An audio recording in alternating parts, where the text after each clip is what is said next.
executive level, economically, politically. Does that make sense? Yeah, it makes perfect sense. And you want to start by electing those government officials who have the same interests as you, the one who have the same values and beliefs that you do, because those are the ones that are going to be there to protect you. Those are the ones that are going to write those laws and change the laws so that they apply to you and that they, again, have your best interest at heart. That's where we start. And then we start coalitions where these same folks have the same mindset that we do. And together we let our elected officials know some things that we're not going to tolerate anymore. You know, Dr. Claude Anderson, if you're familiar with that name, he wrote the book Powernomics. And recently I saw a video, and it may be an old one, but he talked about the 4 or 5 pillars of a nation or of a people.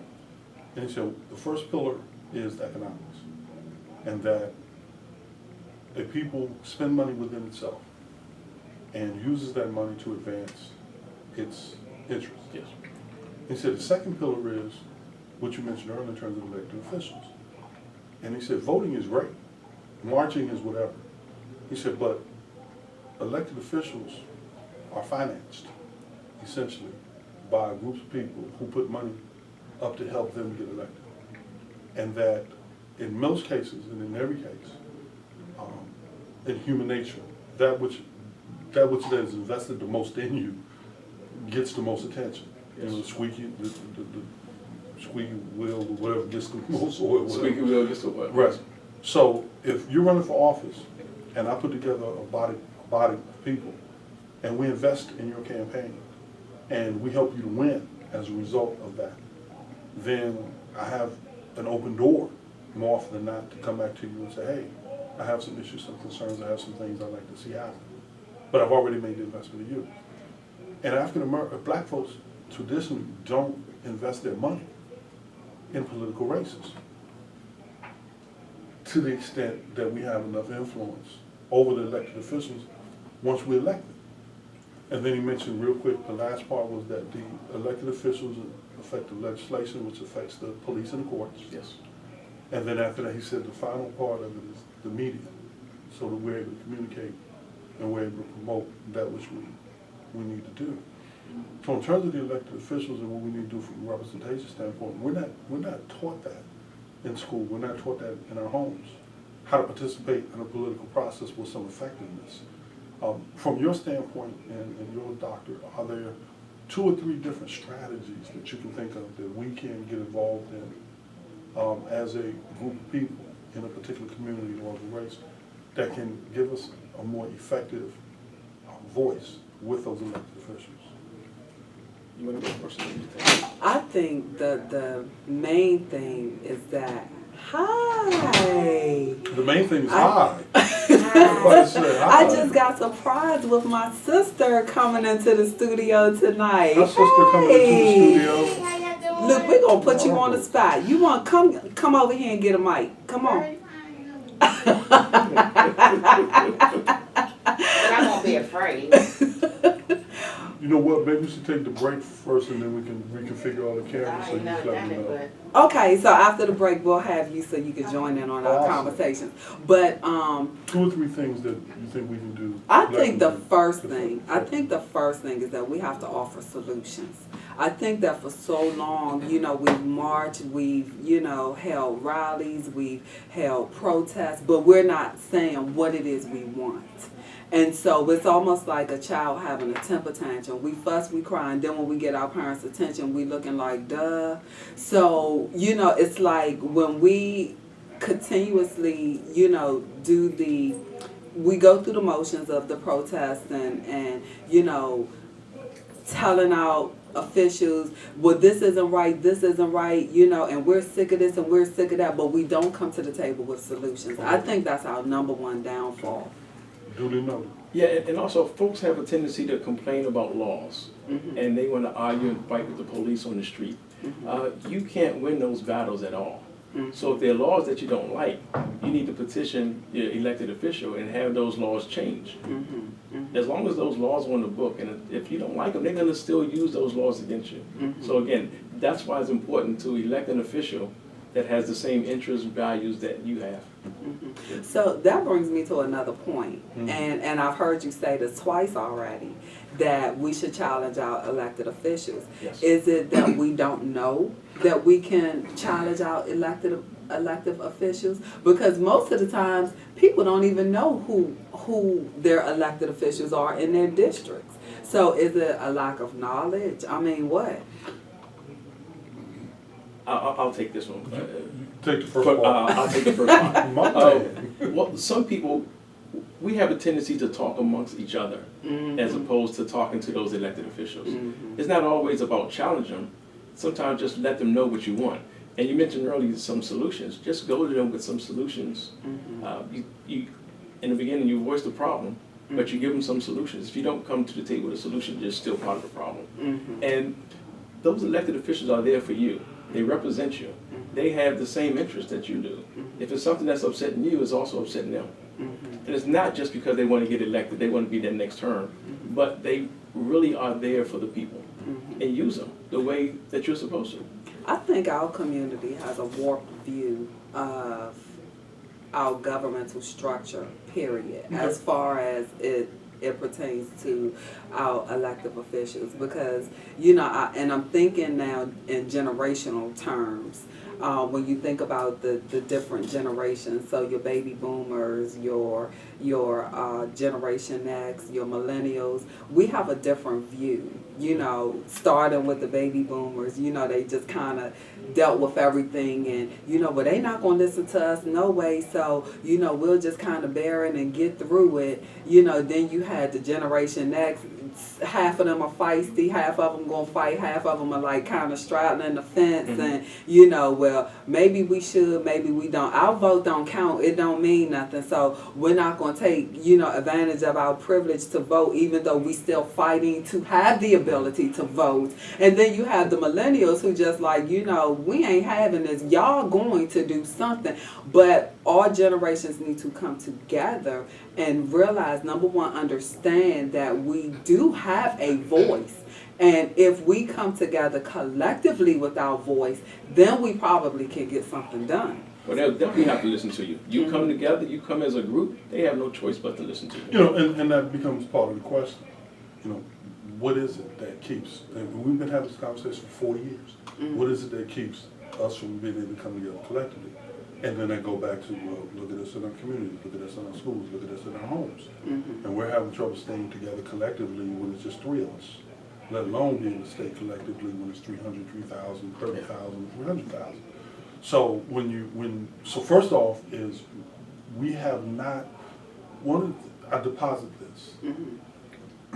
We have been conditioned to not love each other enough, to suffer one another long enough, to endure those passages. You know, if God parts the Red Sea, we got to get along well enough to go across those waters. Not enough for them just to part it. We have to be willing to stay together and go across it. Because if the enemy is going to be behind us, and that's a short window before that water comes back. Make sense? The second, so we have to begin to love each other in a very, very special way, a very unique way. And I have to be able to see you on the street, on the grocery store, whatever. And I have to say, hey brother, how are you? And they give you my card. So I don't want anything. I just want you to know who I am. And because of social media, because of the World Wide Web, and in addition to social media, if you take my card and you Facebook friend me, I now have hundreds of more people in my network by virtue of the relationship with you. Right? That's one thing. The second thing is, Dr. ZaMiya, you can help in this sense, and you're going to help. Right? And I need you, and you know I need you. And I need you from the standpoint that the next thing becomes I hate to use the word education, but I will say the cognitive development of an attitude toward law and economics that we haven't had. From the time 4, 5, 6, 7 years old, and now when 40, 50, 67, you have to go back to school, not a school building. We have to go back to a process where when we get together, we study trust law. We get together, we study civic law. if you become expert in one aspect of civic law, you become expert in one other aspect, we don't have to be lawyers. But at least now we have a framework and a frame of reference. That which we spend our time watching and that which we spend our time reading does not advance our cause because it's not related to law, it's not related to economics. The three most important things, and again, I'm not proselytizing, but the three most important things in terms of an advancement is us having some kind of spiritual strength, us having some kind of economic strength, and us having some political strength. You can't get that strength if you don't exercise those muscles. If you don't go to the political gym and a legal gym, you don't go to the spiritual gym, you can't get those things. So imagine if all of a sudden law became part of our normal conversation. If politics and economics became a part of our normal, just like we talk about who's getting ready to go to bed, who played this weekend. What if we could sit down and have a conversation about what happened with legal precedent this week? Just like we're sitting around talking about empire. What if all of a sudden we did that? Well, in order to do that, we've depended on the school system to give us, and they don't teach law, and they don't teach economics to us when we're young. So by the time we're 16, 17, it's like, ugh, I don't want that. And then we don't participate in the process really well. You know, when you were saying that, of course, my favorite quote by Dr. Baruch is that the system, the world system, and the way we are raised, the way we are conditioned to think, is that the solution to our problems become repulsive to us. And That's deep. That's deep. Yeah, that's one of I live by that now, you know. And so as you were talking, and my mind started traveling to how much influence mass media has on us as individuals. And we really don't realize it, that our bodies crave drama. Our bodies crave things that aren't good for us. So like when you talk about, we'll sit around and did you look at Empire last night, or did you watch the basketball game, or whatever you're talking. Energy kicks into our bodies. Right. And then we say something about the legal process. It's like, and everybody shuts down like, what? Don't want to hear about that one. Exactly. So it's like everything that we intake, from what we eat to what we hear to what we see, it all puts us through a slow process of death. and that's amazing, because if that is the case, it's just like how my arteries are cleaning out now because I started to eat more apples and more cherries, right? As opposed to more lamb and more cattle. And my arteries are cleaning out, and my blood pressure's coming down. Guess what? If we just switched over the frequency of what we're tuning into, guess what happens? It's not magic. It happens by process of that which we take in. You give out. You give out. You want to say something? No. Go ahead. No. I was. You both bring up excellent points, and about that energy. If you go on Facebook on one of those nights that Empire's on, that's all that's in the feeds. So we got to, again, turn that energy into something positive, and turn that energy into things that can help us, help our communities. But when we talk about it, people shy away. They don't want to talk about that. You know, I think when you said that, my mind is always going. So, when you said that, I thought about how sometimes we have to change our environment. Sometimes we're just simply in the wrong environment. Don't do that to me. Yeah, sometimes we're in the wrong Dr. environment. ZaMiya, you got to go there. 240-455-5934. Please, somebody call in. 240-455-5930. Sister girl is going to make us change our environment. All right, hold on. Let me take a deep breath. Okay, go ahead. Okay, so the thing is that you brought up an excellent point when you talked about, like, on certain nights, how you begin to see the different feeds, right? Yes. You talked about how come we're not having these discussions?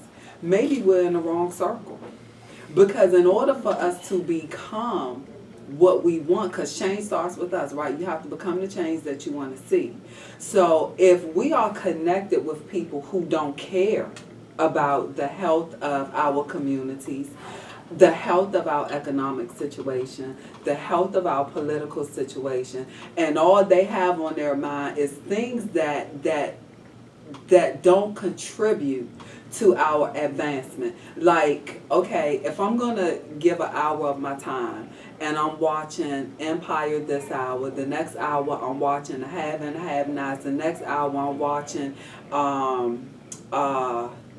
something else. That's 3 hours of my life that I've just wasted on something that is no benefit to me, right? And so then in my circle, we're all feeding off of this. Something that's telling us it's okay to cheat on your spouse. It's okay to have unprotected sex with this person, that person. Well, we don't realize that these things are lying and planting themselves in our subconscious mind. So in some type of way, they're becoming a part of us without us even knowing it. But then when I get in an environment of people who want to talk about how can we advance our people as a community and come together collectively, and then I become repulsive by that conversation, and I don't want to be, a part of that discussion or around that person, then at some point I need to check who I'm with. You know, the toughest part about that has been alienating yourself from those that you love, and those that you enjoy, those that you grown up with, those that you played with. And I just put some of that to the test, and that's why you saw me get real sensitive when you brought it up. And you were one of the people that I called. And I said, look, we need to collectively come together in bits and pieces. If you got credit and you got cash and I have knowledge and she's got property, that's all a financing company needs to begin a process of extending us the financing necessary for us to own an entire block. We are fearful of it because of what's going to happen, but there are laws in place that allow us to create a corporation or partnership that then the interests of each person is protected by the laws that support it. I hear people all the time upset with Donald Trump, and I'm like, listen, from a business standpoint, why don't we just emulate it? Because all he's done is utilized the system to work for him. That's already in place for everybody. He sets up corporations and he brings them down. He owns 30 or 40 of them. And so we filed bankruptcy 3 times, probably 3 of his corporations. Well, when it got to the point where it wasn't doing anything else, guess what he did? He filed bankruptcy. Right. Now, when he filed bankruptcy in a corporation, does it touch any other corporation or does it touch him? No. Well, if that law can be worked to his advantage, why can't it be worked to ours? I had another conversation. This is quick. I'll make it quick. I had another conversation with a sister, and the light bulb went on. I was so grateful. And she, like many of us who are 40 and 50, our parents are getting older, but yet we still have younger children, and some of us have grandchildren. So I said, there's no way that we can continue to operate effectively without creating family trusts. You got siblings, I have parents, I have children. Create a family trust. Put all of the property in the trust. Finance the trust through other assets. And then we don't have to worry about somebody else doing for us or taking care of us. The trust allows us to collectively invest in one another. And at the point at which I'm either physically unable or I'm no longer here, then the laws are already in place for the next person to benefit from that which I've done within a trust. And we don't have to go back to the courts and go through probate and hope that things work out real well at the end and pay all that estate tax. That's what these folks are doing. So when I had this conversation with one sister, she was like, my mom, I know my mom not going to hear it. And Dr. ZaMiya, she called back, she said, my mom said, I'm going to trust you. I said, yeah. When we turn 75 and 80, we start looking at our children and we start saying, I'm going to trust you. I helped raise you. I know you care for me. And you realize Social Security ain't going to help you. You see what I'm saying? You know, so then what happens is now you have even more of a need to do some collective stuff. So you take your house and then why not, I said why not? I'm saying as an example, buy a house big enough for everybody in the family to move into. And then just rent out the other 2 and then take the income from that and pay for that house.